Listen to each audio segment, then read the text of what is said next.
마태복음 21장 1절부터 17절까지 보겠습니다. 그들이 예루살렘에 가까이 가서 감난산 벳박에 이르렀을 때 예수께서 두 제자를 보내시며 이르시되 너희는 맞은편 마을로 가라. 그리하면 곧 매인 나귀와 나귀 새끼가 함께 있는 것을 보리니 풀어 내게로 끌고 오라. 만일 누가 무슨 말을 하거든 주가 쓰시겠다 하라. 그리하면 즉시 보내리라 하시니 이는 선지자를 통하여 하신 말씀을 이루려 하심이라. 일러스되 시온 딸에게 이르기를 내 왕이 내게 임하나니 그는 겸손하여 나귀 곧 멍에 매는 짐승의 새끼를 다투다 하라 하였느니라.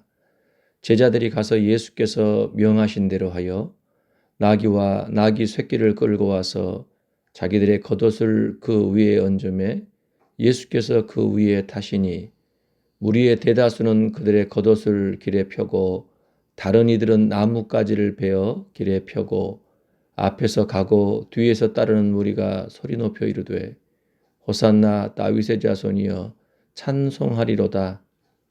주의 이름으로 오시는 이여 가장 높은 곳에서 호산나 하더라.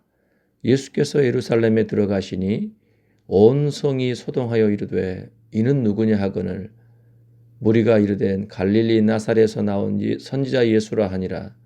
예수께서 성전에 들어가사 성전 안에서 매매하는 모든 사람들을 내쫓으시며 돈 바꾸는 사람들의 상과 비둘기 파는 사람들의 의자를 둘러 부시고 그들에게 이르시되 기록된 바 내 집은 기도하는 집이라 일컬음을 받으리라 하였거늘 너희는 강도의 소굴을 만드는도다 하시니라. 맹인과 저는 자들이 성전에서 예수께 나아오매 고쳐주시니 대제사장들과 서기관들이 예수께서 하시는 이상한 일과 또 성전에서 소리질러 호산나 다윗의 자손이여 하는 어린이들을 보고 노하여 예수께 말하되 그들이 하는 말을 듣느냐. 예수께서 이르시되 그렇다. 어린 아기와 젖먹이들의 입에서 나오는 찬미를 온전하게 하셨다 함을 너희가 읽어본 일이 없느냐 하시고 그들을 떠나 성 밖으로 베다니에 가서 거기서 유하시니라. 아멘. 네, 고난주간이 시작이 되었는데요. 이번 주간은 마태복음 21장부터 27장까지 그리고 주일에는 28장 본문을 다루려고 합니다. 21장부터 예수님께서 이 땅에 사실 때 보내셨던 그 마지막 그 한 주간의 시간들을 기록하고 있거든요. 예수님께서 공생의 마지막 그 일주일 어디서 보내셨느냐라고 할 때 예루살렘에서 사역을 하심으로 보내셨다라고 하는 것 굉장히 특이할 만한 사항이지요. 예수님께서 공생애를 시작하실 때에도 성전을 청결케 하시는 예루살렘 성전에 들어가셔서 그 성전을 깨끗하게 하셨지 않습니까?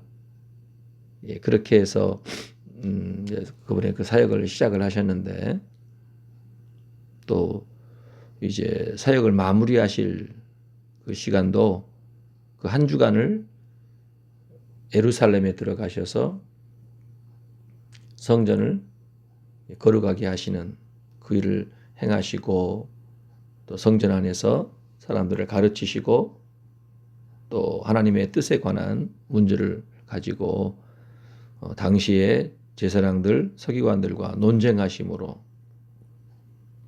사역을 하셨고 마지막에 유월절 때 십자가에 못 박혀 죽으신 그러한 일들을 저와 여러분이 알고 있어요.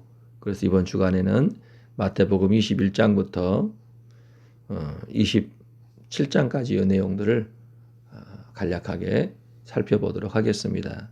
고난의 주간 동안 예수님께서 어떤 일들을 행하셨는지를 살펴볼 때 우리가 가장 중요하게 생각해야 될 문제가 무엇일까 하면 왜 예루살렘에 들어가셨지?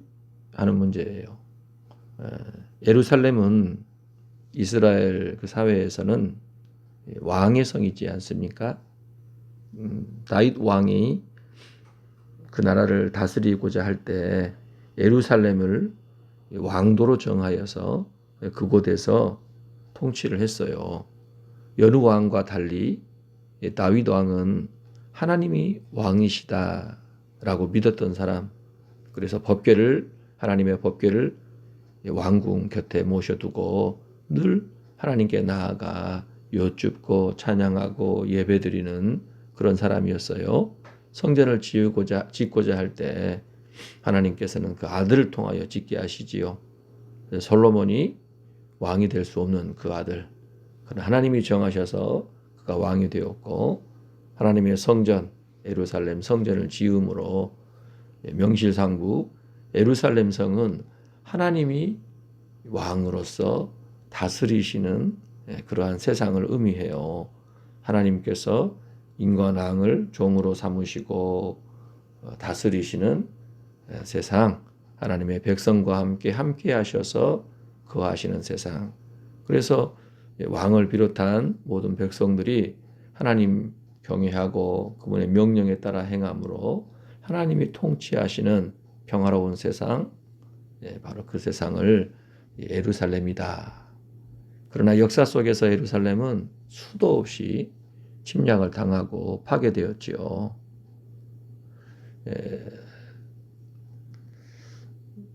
그래서 킹덤 오브 헤븐이라는 그 영화를 보면 예루살렘이 얼마나 또 처참히 파괴되었는가 하는 것을 실감할 수 있는데요.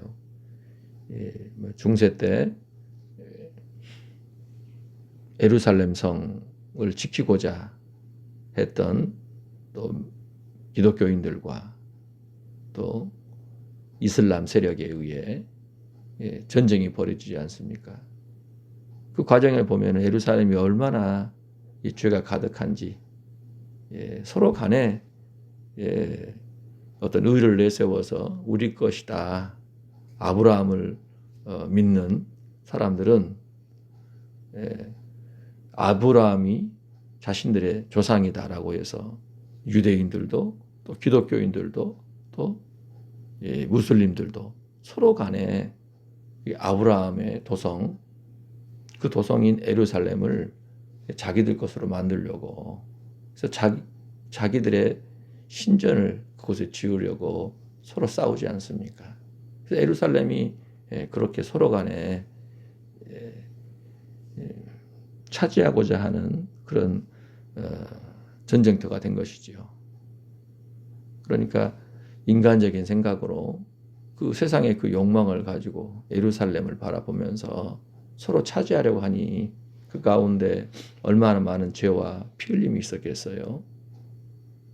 킹덤 오브 헤븐이라는 그 영화를 보면 그러한 모습들이 잘 드러나고 있는데, 예수님께서 드디어 유대인의 왕으로 아브라함과 다윗의 자손으로 이 땅에 오셨는데, 많은 사람들이 이분이야말로 진짜 다윗의 자손이다, 다윗의 왕위에 앉으셔서 영원히 통치할 바로 그 메시아다라고 생각을 했겠죠. 그분이 행하시는 능력이며 또 말씀이 과연 그것을 입증했지요. 그래서 많은 사람들이 다윗의 자손 그렇게 얘기를 한 겁니다. 하나님께서 사무엘하 7장에서 다윗에게 약속하셨던 그 약속이 예수 그리스도를 통하여 성취된다라고 믿었어요. 그러면 어떤 일이 벌어지겠습니까? 네, 당장에 예루살렘에 그리고 유다 전역에 군사를 보내어 차지하고 있고 백성들을 괴롭히고 있던 로마라고 하는 큰 악의 세력이 이제 예루살렘에서 떠날 것이다. 누구에 의하여? 바로 다윗 자손인 예수님에 의하여. 그리고 헤롯 왕, 다윗 왕의 후손이다라고 거짓말을 치면서 예루살렘에 성전 왕궁을 지어놓고 살고 있는 또 헤롯 왕, 본디오 빌라도, 그의 거처, 헤롯 왕의 거처고 뭐고 싹 다 깨끗하게 씻어버리겠죠. 헤롯 왕과 그를 따르는 이 악한 더러운 세력들도 다 몰아내버릴 것이다. 그리고 대제사장들, 서기관들, 뭐 등등의 잡다한 깨끗하지 못한 자기 이 속에 따라가지고 하나님을 섬기고 백성들을 괴롭히는 그들도 싹 몰아내버리고 모든 것을 깨끗하게 해서 다윗의 왕좌에 앉으신 예수님께서 그 나라를 이제 다스릴 것이다. 예루살렘에 진짜 평화가 올 것이다. 제자들이 그걸 바랬고 수많은 사람들이 그것을 원했더라는 거예요. 그래서 이제 예수님이 예루살렘에 백성들을 끌고 입성하시게 되면 그 일이 일어날 것을 기대했습니다. 본디오 빌라도의 그 세력도 밀어내고 로마의 총독의 세력 그리고 가짜 왕 괴뢰 헤롯 안디바 그의 세력도 싹 몰아내고 그리고 거기에 달라붙어 가지고 백성들의 피를 빨아먹는 이 대제사장들과 이 썩어 빠진 정치인들 썩어 빠진 종교인들까지 싹 몰아내고 새로운 세상이 열릴 것이다. 이 구약에 기록되어 있던 그 세상이 마침내 일어날 것이다 라고 그들이 굉장히 기뻐하고 좋아했을 것입니다. 그래서 예수님께서 공생의 마지막에 예루살렘 성 입성하신 것은 굉장히 사실은요 뜻깊은 중요한 사건이죠. 백성들은 그러한 기대 속에서 예수님을 바라봤고 이제 그 순간이 올 것을 고대했던 거지요. 그러니 예수님 곁에 있었던 제자들도 얼마나 기대하면서 무슨 생각을 했겠어요. 우리가 마태복음과 뭐 누가복음, 마가복음이 보면 계속 등장하는 이야기가 뭐죠? 공생의 기간 내내 제자들이 계속 다퉜던 문제가 누가 예수님 옆자리를 차지하느냐. 예수님은 예루살렘에 입성하는 그 길이 자기 목숨을 많은 사람의 대성물로 주류하는 길이다라고 말씀을 하심에도 제자들은 그 안중에도 없잖아요. 누가 주의 우편에 누가 주의 좌편에 앉는가. 안 되니까 어머니까지 대동해가지고 예루살렘에 들어가시면 제 아들을 예수님 좌우에 앉혀주십사. 그렇게 요구를 하지 않아요? 그러니 어머니 없는 그 남은 제자들은 얼마나 서러웠겠어요. 이게 서로 간에 막 시기 질투가 아주 극렬해지는 그런 시점이 또 예루살렘 입성 전입니다. 그러니까요, 온 세상이 그 당시에 예수님 둘러싼 모든 사람들이 다 이해관계가 첨예하게 지금 부딪히고 충돌하는 그런 시점이었습니다. 제자들마저도 암암리 서로를 견제하고 서로에 대해서 불편한 마음으로 바라보던 그 시점. 그러니까 눈에 보이는 현상적인 나라, 권력, 그러한 세력을 얻기 위해 다들 마음들이 분주했던 그런 시간들이 지금 사실은요 예루살렘에 입성하시는 그 지점입니다. 예수님은 어떤 마음이셨을까요? 도대체 예수님은 이제 왕으로서 구약이 약속했던 유대의 왕 다윗의 후손으로 드디어 다윗의 도성인 그 예루살렘에 들어가실 때 어떤 마음이셨을까? 뭘 이루려고 하신 걸까? 우리가 궁금하지 않습니까? 그런데 이제 우리가 잘 알듯이 21장부터 27장까지의 내용을 보면은요, 백성들의 기대, 바람, 완전히 다 무너뜨려 버리십니다. 철저하게 그 모든 기대와 그 환상, 그 꿈 다 짓밟히는 거예요. 철저하게요. 놀라울 정도로. 그걸 기억해야 합니다. 그래서 우리가 이 땅에서 신앙생활을 함에 있어서도 예수님을 통하여 얻고자 하는 게 무엇인지 그 부분 다시 한번 깊이 점검해 봐야 하고 예수님은 우리의 기대에 대해서 어떻게 반응하셨는지 우리가 이 땅에서 뭘 품고 뭘 위해 살아야 하는지를 말씀하고 계시는데 그 부분들을 주목해야 할 것입니다. 자, 21장을 보니까요. 오늘 읽었던 본문 첫 번째로 예수님께서 이제 예루살렘에 입성하시는 그 주일, 우리가 뭐 흔히 종료 주일이다 그렇게 얘기하지요. 예수님께서 감람산 벳박에 이르렀을 때 두 제자를 보내시지요. 그래서 두 제자에게 맞은편 마을로 가라.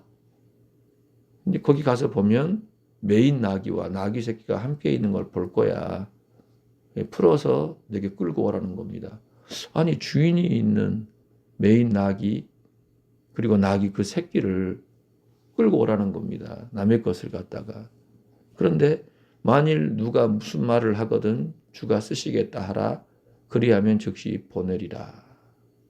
예수님이 지금 예루살렘에 들어가시기 전에 가까이 가서 감람산 벳박에 이르렀을 때 아직 들어가지 않으셨어요. 성에요.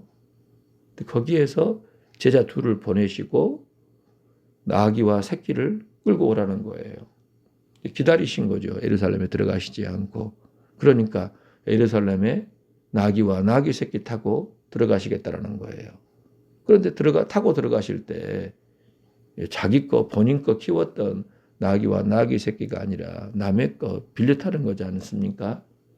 다른 사람의 나귀와 나귀 새끼를 빌려 타고 예루살렘 성에 입성하시려는 겁니다. 다리가 아프셨나? 왜 갑자기 나귀냐? 예수님도 아셔요. 왕으로서 다윗의 후손으로 영원히 그 왕좌에 앉을 왕으로서 입성하실 때 나귀 새끼를 타고 들어가시죠. 우리가 주일에 솔로몬이 왕이 될 수가 없었잖아요. 사실은 솔로몬은 당시 다윗 왕의 신하들과 왕자들에게 인정을 받지 못할 만한 처지였지요. 왜? 어머니가 다윗 왕과 사실은 부적절한 그런 관계 속에서 태어났어요. 그러니까 평생을 다윗과 함께하며 다윗을 위해 살았던 사람들은 솔로몬의 출생을 알기 때문에 솔로몬을 그닥 좋아하지 않지요. 이 대표적인 인물이 요압 같은 사람, 군사령관이었던 요압은 솔로몬을 인정하지 않아요. 오히려 핫기스의 아들 아도니아, 압살롬 이후에 태어난 잘나고 준수한 아도니아를 좋아했죠. 아도니아가 모든 동생들, 왕자들까지 다 자기 편으로 끌어들이고 중요한 인물들, 대제사장인 아비아달, 군사령관 요압 동원해가지고 유다 지파 내에 있던 모든 중요한 신하들까지 다 거머쥐고 왕 죽이시고 했지 않습니까? 하지만 다윗 왕이 그 문제를 틀어버리죠. 하나님께서 솔로몬을 왕으로 임명해라. 그 명령 붙잡고 나단과 밧세바의 도움을 입어 솔로몬을 왕위로 이제 임명을 하는데요. 자기 노새를 보내지 않습니까? 귀여운 셈으로 내 노새에 솔로몬 태워가지고 그곳에서 즉위식하고 올라오라는 거 아니겠어요? 그렇죠. 그러니까 우리가 이걸 가만히 보면 알 수 있는 게 뭡니까? 아, 왕이 되려면은 왕의 노새를 타는구나. 왕의 짐승을 타고 왕자로 나아가는구나. 스가랴서 9장 9절에 보면은요. 또 그런 예언이 있어요. 시온 딸에게 이르기를 내 왕이 내게 임하나니 그는 겸손하여 나귀 곧 몽에 매는 짐승의 새끼를 탔도다. 예수님께서는 스가랴 9장 9절에서 예언하셨던 그 말씀을 성취하시고자 예루살렘에 곧장 들어가지 아니하시고 빌려 탄 이 나귀와 그 새끼를 타고 들어가신 거예요. 야, 누가 만약에 남의 건데 왜 갖다 쓰냐 그러면은 주가 쓰시겠다 하라. 그리하면 즉시 보내리라. 만왕의 왕, 만주의 주, 이 세상의 창조주이신 분께서 이제 약속하셨던 그 모든 하나님의 뜻을 성취하시고자 하실 그때, 왕으로서 예루살렘에 입성하실 그때 예수님께서요, 타고 가셨던 그 오늘날로 치면 차라고 할까요? 차 이동 수단인 그 차는요, 정말 하얗고 건장한 기름기가 좌잘 흐르는 백마리 아니었어요. 그 나라에서 제일 좋은 말이 아니었다 이 말입니다. 여러분, 저 솔로몬이 누렸던 그 영광 아시지요? 애굽에서 말들을 얼마나 가지고 왔습니까? 방패고 뭐고 전부 금으로 하고 그릇까지도 전부 금, 은도 하찮게 여겼을 정도로 어마어마하게 화려하게 지냈지요. 왕이다 해가지고 그 왕좌를 또 얼마나 멋지게 꾸밉니까? 백향목으로 만들고 금으로 둘러싸고 계단을 만들고 옆에 막 사자를 6마리씩 놓고 그 사는 집은 또 얼마나 화려했습니까? 그 앞에 깔아놓은 그 융단은 또 얼마나 화려했습니까, 여러분? 실로 어마어마했지요. 그런데 만왕의 왕이시오 만주의 주이신 창조주 하나님, 구약의 그 모든 약속을 성취하신 진짜 왕이신 분이 그 왕좌에 들어가시려고 입성하실 때 타신 그 말은요, 빌려탄 나귀 새끼였다 이 말이에요. 빌려탄 나귀 새끼. 남의 것 잠시 빌려서 타고 가신 거예요. 그것도 건장한 게 아니라 새끼 나귀를. 여러분, 이걸 볼 때 뭘 할 수 있어요? 시온 딸에게 이르기를 네 왕이 내게 임하나니, 이제 왕이, 진정한 왕이 그 예루살렘 성에 입성하는데 그분은 겸손하여 나귀 곧 멍에 매는 짐승의 새끼를 탔다. 충격입니다, 여러분. 와, 왕으로 입성하는 그 자리에 그분은 빌려탄 나귀 새끼를 타고서 입성하셨구나. 여러분, 이거 깊이 생각해 봐야 합니다. 자, 그리고요, 또 어떤 일이 발생합니까? 제자들이 가서 그렇게 명령하신 대로 나귀와 새끼를 가지고 왔는데 그 다음에 한 일이 뭐냐면 자기들의 겉옷을 그 위에 얹음에 예수께서 그 위에 타시니 무리의 대다수는 그들의 겉옷을 길에 펴고 다른 이들은 나뭇가지를 베어 길에 펴고. 자, 제자들이 옷을 벗어가지고 나귀와 나귀 새끼 위에다가 얹은 거예요. 안장을 만들었다는 걸로 보면 돼요. 안장. 그렇죠? 예. 여러분, 제자들의 옷이 어떤 옷일 것 같아요? 더러운 옷입니다. 그렇지 않습니까? 뭐 빨래를 제대로 했겠어요. 당시 겉옷은 이불 용도로도 썼는데 왕궁에 뭐 살았던 것도 아니고 뭐 부유하게 산 것도 아니잖아요. 먹을 것이 많지도 않고 여기저기 예수님 가자 하는 대로 다니면서 그렇게 지냈다 이 말입니다. 그런 제자들이 이 나귀와 나귀 새끼 위에다가 자기들의 겉옷을 벗어서 이렇게 올려놓은 거예요. 예수님 엉덩이 아프시지 말라고 안장처럼 깔아놓은 겁니다. 야, 이 빌려탄 나귀 새끼에 더러운 겉옷을 깐 그 안장에 예수님께서 올라타신 거예요. 여러분, 이 무슨 상황입니까? 예? 최고급, 우리가 말에다가 최고급 안장을 얹어도 지금 시원찮을 판인데 빌려탄 나귀 새끼에다 더러운 제자들의 떼꾸죽물 진동하는 그 겉옷을 깔고 예수님이 거기에 올라타 예루살렘을 향해 들어가시는 거예요. 여러분, 놀라운 일 아닙니까? 놀라운 일이에요. 오늘날 왕들, 대통령들, 또 큰 기관이나 단체 장들이 여러분 취임할 때 그 광경 보신 적이 있어요? 영국 왕 즉위할 때 그 세상에 존재하는 그 모든 좋은 것들 다 드리잖아요. 거기에 등장하는 그 물건들은요, 이후로는 어마어마하게 팔린대요. 귀한 걸로 알고 좋은 걸로 알고 뭘 입었고 뭘 썼고 뭘 먹었고 뭘 탔고 그게 소문에 소문을 이어가지고 그렇게 인기를 누린다는 겁니다. 예.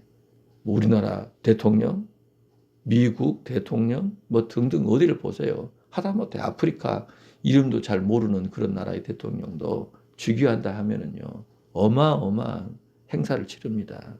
어마어마하게 좋은 것들로 꾸미지 않냐 이거예요. 그런데 진짜 왕, 예, 창조주 하나님께서 말씀하셨던 그 영광에 이르는 그 시간에는요. 빌려탄 나귀 새끼에다가 더러운 겉옷을 깐 그 안장에 올라타셔서 입성하셨어요. 자, 그리고요. 사람들이 뭘 합니까? 자신들의 겉옷을 길에 펴고 다른 이들은 나뭇가지를 베어 길어 펴고 여러분 레드 카펫이라 그러죠. 예? 어떤 아주 큰 행사, 중요한 행사에 있어서 그 인물들이 등장할 때 깔아놓는 최고급의 영예를 상징하는 그 카펫, 레드 카펫, 그걸 쫙 깔아놓으면 멋진 차를 타고 멋진 옷을 입은 사람들이 그 카펫을 밟고 들어가지 않습니까? 근데 예수님은요, 사람들이 더러운 겉옷을 길에 펴고 나뭇가지 아무렇게나 막 던져놓은 겁니다. 자기들은 너무너무 기쁨에 겨워가지고 예수님 환영한다, 축하한다는 의미를 가지고 그렇게 했겠지만 여러분 그 가만히 보면 그거 줄 맞춰서 깨끗하게 빨아가지고 그렇게 했겠어요? 입던 옷 그대로 막 벗어서 던지고 꺾어가지고 나무까지 꺾어가지고 거기다 깔아놓는 거예요. 그러니까 사실은요. 속은 어쨌을지 모르지만 겉보기에는 이거 엉망진창입니다. 빌려탄 나귀 새끼에 더러운 겉옷을 깐 안장에다가 레드카펫도 아니고 뭐 더러운 떼꾸죽물 가득한 그 옷들 여기저기 줄도 안 맞추고 막 던져놓고 깔려져 있고 나무까지 섞여가지고 있는 이런 상태. 그렇게 예수님께서 예루살렘에 입성하신 거예요. 자, 그리고 또 한 가지가 있죠. 앞에서 가고 뒤에서 따르는 무리가 소리 높여 이르되 호산나 다윗의 자손이여 찬송하리로다. 주의 이름으로 오시는 이여 가장 높은 곳에서 호산나 하더라. 노래를 불러요. 앞에서 뒤에서 노래를 부르는데 여러분 이 노래 부르기 위해서 연습했겠습니까? 우리가 이제 부활절이 오는 주간인데요. 부활절 칸타타 하면 어때요? 적어도 한 달 전에부터 연습하지 않습니까? 한 달 전이 뭡니까 여러분? 1년 전부터 악보 다 준비해가지고 멤버 구성해가지고 사실 연습을 해요. 그렇죠? 동원되는 악기, 동원되는 성가 대원들이 얼마나 많습니까? 연습 굉장히 많이 하거든요. 그렇게 주의 부활을 또 성탄을 우리가 하나님 앞에 감사하며 준비하여 찬양하잖아요. 그런데 이 성경의 모든 예언이 성취되는 이 중요한 날, 왕께서 입성하시는 그날 동원된 그 성가대들 연습 한 번도 안 한 겁니다. 연습 한 번. 누가 성가대원 임명한 것도 아니고 어중이 떠중이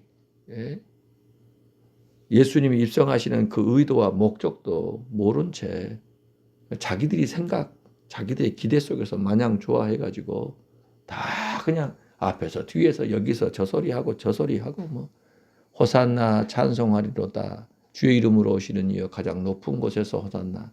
여러분 이것만 계속 하는데 이게 박자가 맞았을지 음이 맞았을지 여러분 기대할 수가 없는 상황입니다. 엉망진창입니다.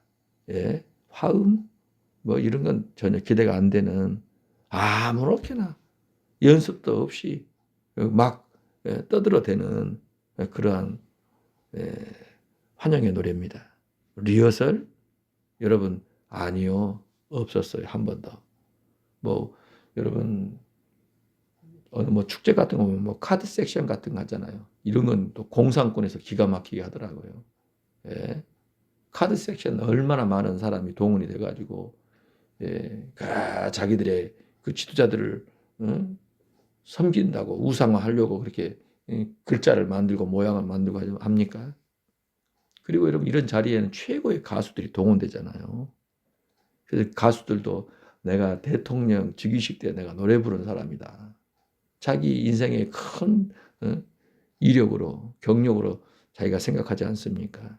그런데 여러분 예수님 만왕의 왕 만주의 주 창조주께서 이 땅에 오셔서 그 주의 말씀을 성취하시고자 드디어 예루살렘에 입성하실 그때 전혀 연습도 안 한 사람들이 어중이 떠중이들이 모여가지고 이 소리 저 소리 의미도 모르고 뜻도 모르는 그러한 노래들을 그렇게 짓거렸던 바로 그러한 모습이었다라는 거예요.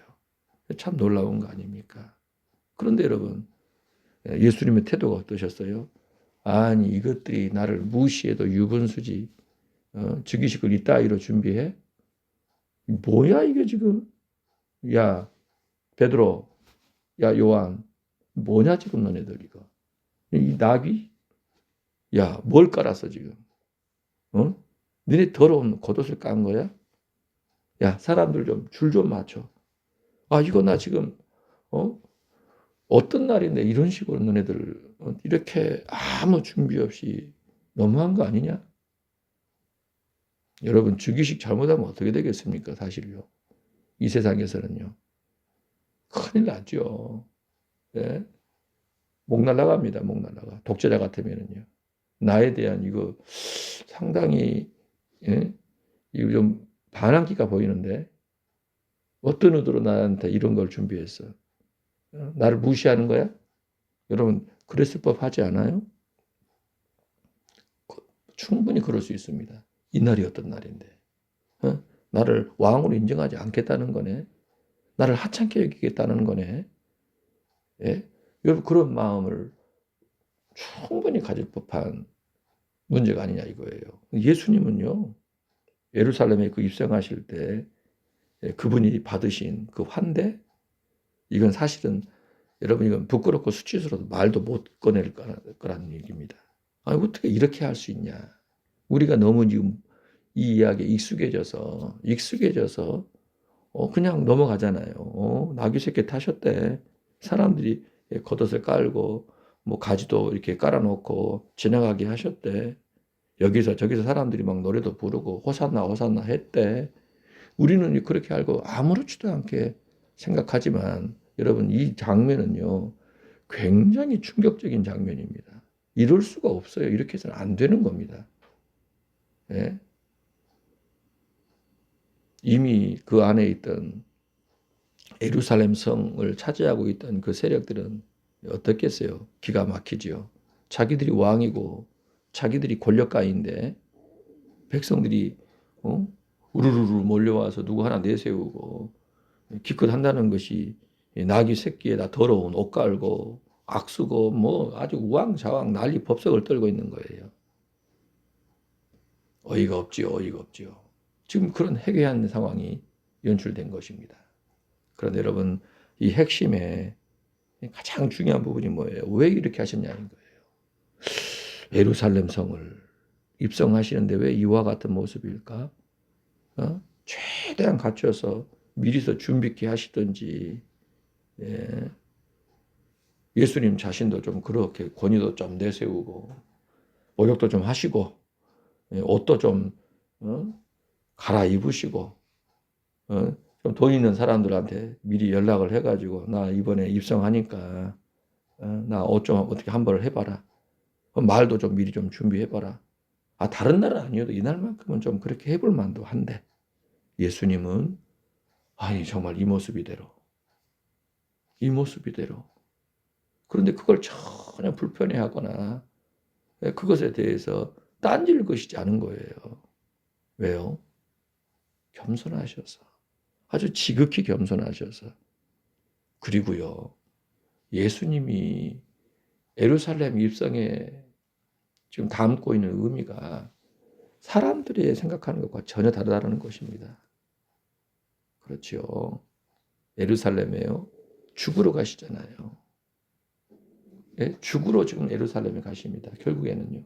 이 마지막 한 주간인데 그곳에서도 주의 뜻을 이루시고 예루살렘에서 결국 잡히시고 죽으셔요. 못 박혀 죽으시는 겁니다. 그러므로서 예수님께서 예루살렘에 입성하신다라고 하는 것은 땅에 있는 예루살렘이 아니라는 거예요. 하늘의 예루살렘, 하늘 보좌로 향해 가신 겁니다. 하늘 보좌를 향하여 가시는데 그 가시는 마지막 그 길이 이 땅의 예루살렘, 사람들이 그렇게 난리 법석을 떨면서 차지하려고 혈안이 된 그 예루살렘인 겁니다. 그러나 예수님 그것마저도 지나가시듯이 똑같은 모습으로 공생애 내내 지내셨던 그 모습 그대로 자기 소유도 없이 그 누구의 모든 요구든 기대든 바람이든 다 끌어안고 묵묵히 가신 거예요. 그러니까 예수님은요, 이 땅에 있는 예루살렘의 왕자를 향해 가신 게 아니라 하늘에 아버지께서 마련해 놓으신 그 왕좌를 향해 가신 거예요. 사람들은 그게 보이지 않아요. 이 땅만 보여요. 이 땅의 최고 자리 차지한다. 내가 최고다. 내가 이제 그 최고의 옆자리다. 그래서 그 최고 자리를 얻으려고 이 땅의 최고의 것을 타고 최고의 것을 입고 최고의 것을 밟으며 최고의 찬송을 들으며 환대 속에서 들어가려고 합니다. 착각하는 것이죠. 오늘 예수 믿는 저와 여러분 어떻습니까? 이 땅에서 내가 뭘 얻고자 하는 거죠? 내가 지금 내가 가지고 있는 그 자리, 내가 얻으려 하고 있는 그 지위, 그게 과연 주님이 주시는 건가? 주님이 원하시는 건가? 여러분 생각해 봐야 돼요. 예수님은요, 이 땅이 아니었다라는 겁니다. 이 땅이 아니라 하늘에 아버지께서 주시는 그 보좌와 그 영광을 향하여 나아가셨고, 그러하실 때 자신의 모든 것을 비우고 자신의 그 모든 것을 있는 그대로 지극히 겸손한 모습으로 나아가셨다는 걸 기억해야 합니다. 이 말인즉슨 예수 믿는 사람은요, 이 땅의 모든 삶을 죽는 날까지, 이 주님 앞에 서는 그날까지 겸손한 모습으로 살아야 합니다. 절대 마음이 교만해지면 안 돼요. 그러니까 내 인생의 목표가 이 땅의 왕자가 되면 안 된다는 것입니다. 이 땅의 왕자가 되면 안 돼요. 하늘의 왕자가 되어야 합니다. 하늘의 왕자, 주님이 앉아 계신 그 자리에 앉기 위하여 우리는 주님과 같은 모습으로 가야 해요. 여러분, 빌려탄 나귀 새끼면 어떻습니까? 그 위에 더러운 겉옷을 깔면 어떻습니까? 겉옷을 깔고 아무렇게나 꺾어가지고 뿌려놓은 나뭇가지면 어떻습니까? 전혀 연습 한번 해보지 않는 그러한 노래를 들으면 어때요? 리허설도 안 하고 뭐 카드 섹션도 없고 가수도 초청받지 않는, 초대받지 않고 부르지 않는 엉망진창의 그러한 축하받으면서 감들 어떠냐 이거예요. 내가 지금 이렇게 취임하는데, 내가 이렇게 고생해서 이 자리에 가는데, 세상에 내가 타고 갈 말이 이거야? 이 더러운 걸 깔아? 야, 사람들 세상에 준비 없이 이렇게 막 뿌려? 화음도 안 맞고 연습 한 번도 안 해놓고 이렇게 해? 내가 지금 누군데 나의 대우가 이 정도밖에 안 되냐 이거예요. 내 연봉이 이거야? 내 지위가 이거고 나에게 줄 혜택이 이거밖에 안 돼? 여러분 이거 따지려면 얼마든지 따질 수 있는 거잖아요. 내 경력이 얼마인데, 내가 고생한 게 얼마인데, 나한테 이런 대우를 하냐 이거예요.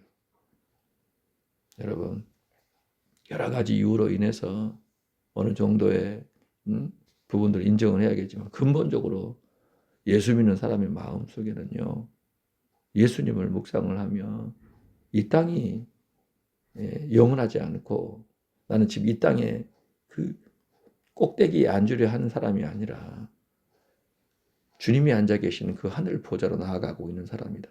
주님은 이 땅의 것에 대해서 크게 개의치 아니하셨다라는 거예요. 진짜 하늘의 영광을 알기 때문에 이 땅에서는 겸손한 자로, 이 땅에 있어서는요, 그 모든 것들에 대해서 마음을 내려놓고 한 걸음 한 걸음 나아가시다라는 사실을 기억해야 될 것입니다. 오늘 저와 여러분이 삶을 좀 어떻게 바라보고 진행하고 있는지. 주님은 죽으러 들어가시는데 왕좌에 오를 것으로, 이제 권력을 쥐고 권력을 휘두를 것으로 생각해서 잘 먹고 잘 입고 떵떵거리고 살 그러한 기대에 부풀어 올라가지고 정말 날뛰고 있는 그 사람들의 모습이 오늘 우리의 모습은 아닌지. 하늘을 향해, 하늘 보좌를 향해 가시는 그 예수님은 없고 당장 눈앞에 펼쳐질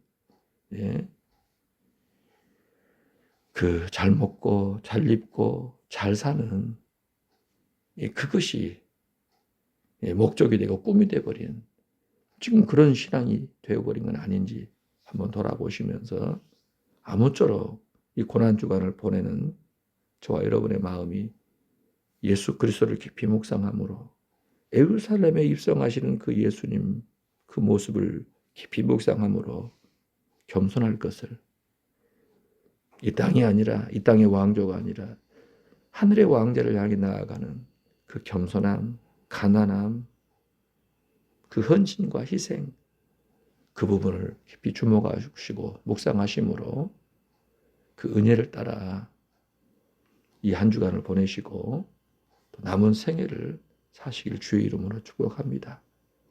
더 겸손하게 주님을 따르는 주안의 가족이 되시기를 주의 이름으로 축복합니다. 하나님 아버지, 예수님께서 이 땅에서 마지막 시간을 보내실 때 예루살렘에 입성하시는 그 상황을 묵상해 보니 전혀 의외의 모습이셨습니다. 주의 말씀이 성취되는 중요한 그 시점인데 다윗의 자손으로 드디어 왕위에 올라 영원히 통치하실 분으로 예루살렘을 향해 가시는데 빌려탄 나귀 새끼에 더러운 겉옷을 깐 안장에 사람들이 겉옷과 나뭇가지를 아무렇게나 펼쳐놓은 그 길을 따라 가셨고 앞뒤에서 전혀 연습도 하지 않은 엉망진창의 그러한 축하의 노래를 들으며 예루살렘에 입성하신 것을 봅니다. 어느 왕이 이러한 즉위식을 기뻐하고 좋아할 수 있겠습니까? 그럼에도 불구하고 우리 주님은 개의치 아니하셨고 오히려 기뻐하셨음을 봅니다.